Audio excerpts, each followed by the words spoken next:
Hello, this is Mr. Case, and we're talking about the Ottomans and the rise of this group of Muslims in Turkey in the 1400s.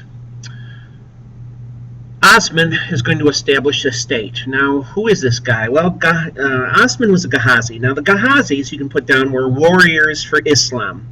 They were holy warriors. You know, Christians might call themselves crusaders, but Ghazis are warriors for the cause of Islam. And the most successful of these Ghazis was Osman.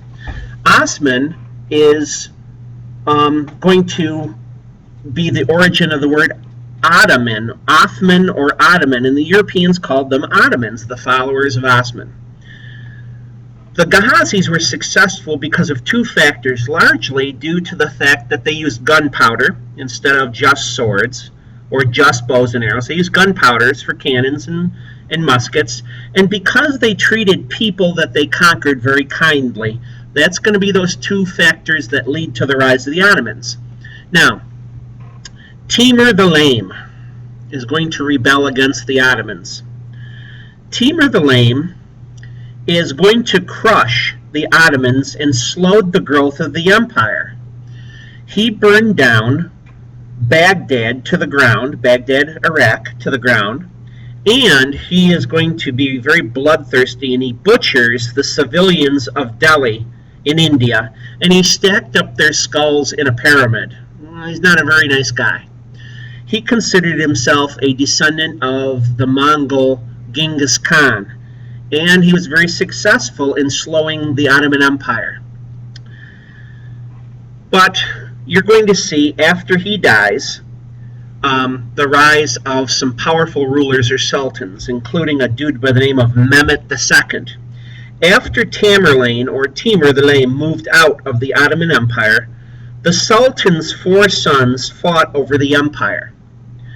And eventually, Mehmet II is going to take the capital of the Byzantine Empire called Constantinople. He is going to, in 1453, he's going to, with the use of armies and his navy and gunpowder, be able to break into the walls, and he takes over Constantinople. And he does not destroy the place, but he retools it into the capital, or a capital, of the Muslim Ottoman Empire. I'll give you an example. He goes to the Church of the Holy Wisdom, the Hagia Sophia, and he instructs people not to burn this down, but he retools it into a mosque. Now, one of his sons, named Selim the Grim, is going to take Islam's holiest cities. Selim pushes into Africa, and he murders any relatives that might be a threat to his throne, including some of his family. In 1514, he meets the Safavids, S-A-F-A-V-I-D, we've talked about them before, in Persia, and he defeats them at the Battle of Chaldiran, C-H-A-L-D-I-R-A-N. Now I'm getting an idea of where Persia becomes Iran out of the word Chaldiran. But that's for another time. Selim is going to unite all his enemies into one empire, even though he was a tough dude. And one of his sons, Suleiman, is going to give the Ottomans their peak. The Ottoman Empire didn't reach its peak in size and power until Selim's son, Suleiman, rules. So it's under his rule that we see the golden age of the Ottomans. Suleiman I was also known as Suleiman the Magnificent, or Suleiman the Lawgiver in Europe. Suleiman's armies invaded Europe, and they got as far as Vienna, Austria, the outskirts of Vienna, Austria. Right across the river, Danube, is Austria. So he gets that far west. He concerns himself more with the Middle East. And he became the most powerful monarch or king on earth.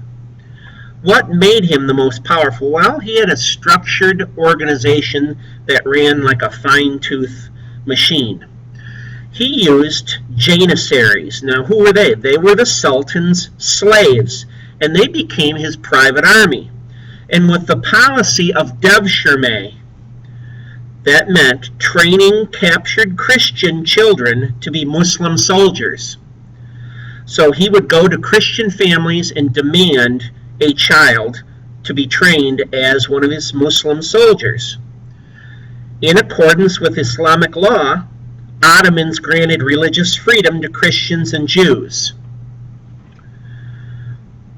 And he organized them into millets. Millets are nothing more than nations. So there's many nations in the Ottoman Empire. So, like you remember what an empire is. An empire is a group of people that may or may not speak the same language, may or may not have the same religion, may or may not have the same philosophies or languages. So the Ottomans were very good at bringing all these people together. Just an idea here, in the policy of devshirme, some Christian families bribed or begged the Ottomans to take their children into the army under this policy of devshirme, because that was a way of rising in society. Cultural achievements. The Ottoman achievements under Suleiman included liberal laws, that mean they cut people some slack, and architectural masterpieces. You're going to see that throughout the Ottoman Empire. Their biggest changes included a simplified taxation system, and they reduced the government bureaucracy. They reduced the government bureaucracy.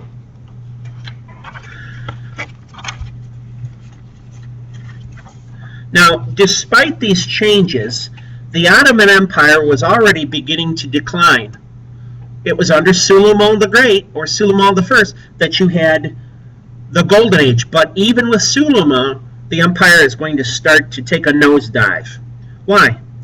It's because internal problems and a series of weak sultans after Suleiman resulted in a slow decline of the Ottoman Empire.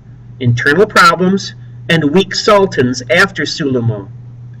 Now, Suleiman himself added to the decline by doing a couple things that didn't help the Ottomans. He killed potential heirs to his throne to stop a perceived power grab. So he killed some of his sons. So what you have is these sons either jailed or killed, and he kept them ignorant. He did not give them a BOCES type of education, a hands-on education, where they would rule a province or two, because he was afraid they'd take over prematurely. So each succeeding sultan after Suleiman did the same thing as Dad did. They jailed their sons until they died or retired, and then let these guys out to rule. So they had no education, they had no experience ruling, so you have a series of weak, ignorant sultans that resulted. And that lasted from the 1400s all the way into the early 1900s until World War I destroyed the Ottoman Empire. Those lunkheads, they did themselves no favors by that tradition of jailing their sons and not educating them. Those boneheads. Well, we'll continue on with the Ottomans for another time. This is Mr. K's 18.1 signing off.